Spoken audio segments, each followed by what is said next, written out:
एक संत थे, वे भगवान राम को मानते थे। कहते हैं यदि भगवान से निकट आना है तो उनसे कोई रिश्ता जोड़ लो।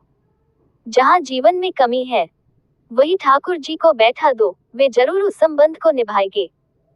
इसी तरह संत भी भगवान राम जी को अपना शिष्य मानते थे और शिष्य पुत्र के समान होता है, इसलिए माता सीता को पुत्र वधू बहू के रूप में देखते थे।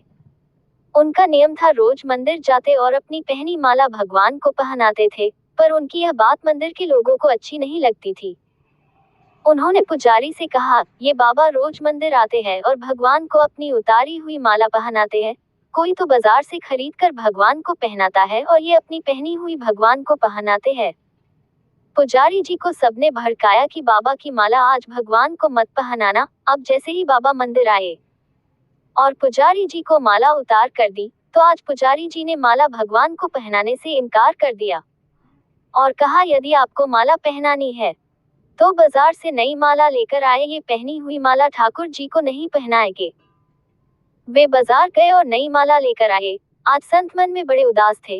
अब जैसे ही पुजारी जी ने वह नई माला भगवान श्री राम जी को पहनाई, तुरंत वह माला टूटकर नीचे गिर गई। उन्होंने फिर जोड़कर पहनाई, फिर टूटकर गिर पड़ी।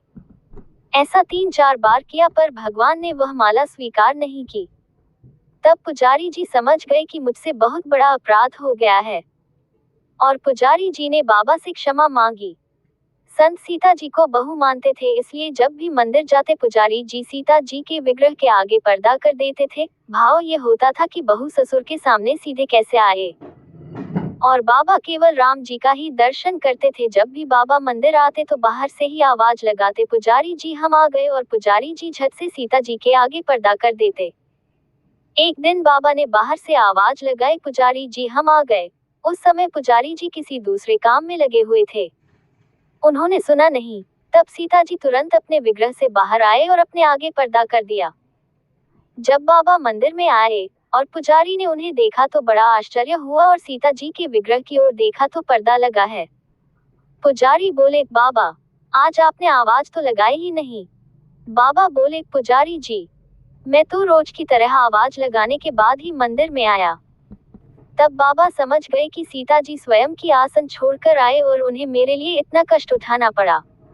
आज से हम मंदिर में प्रवेश ही नहीं करेंगे। अब बाबा रोज मंदिर के सामने से निकलते और बाहर से ही आवाज लगाते, अरे चेला राम तुम्हें आशीर्वाद है, सुखी रहो, और चले जाते।